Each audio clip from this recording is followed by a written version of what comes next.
This video may be a little shaky because I'm wearing the new Ray-Ban Wayfarer Meta AI glasses, so I could do a point of view video. So you're wondering what these three cards are. Okay, they happen to be 1, 2, 3 jokers.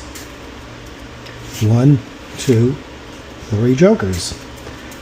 So what am I doing with 3 jokers? Well, if you look close, the jokers, they look like jesters, and it is said that each one of the jokers represents a court jester. And a court jester is someone who is entertaining the king back in the olden days.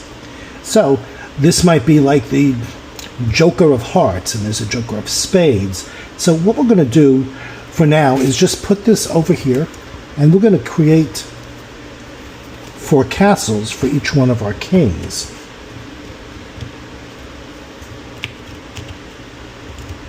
And now we'll take our court jesters or jokers.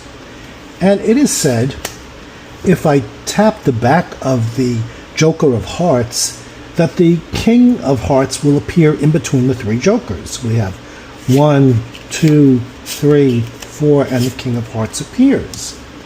Then we have the Joker of Clubs. And it is said that if I tap the back of the Joker of Clubs, that the King of Clubs will appear in between the 3 jokers. And we have 1, 2, 3, 4, and the King of Clubs appears. And then we've got the Joker of Diamonds.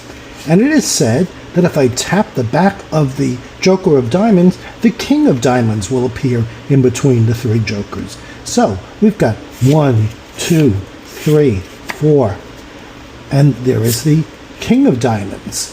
So now we've the King of Hearts, the King of Clubs, and the King of Diamonds.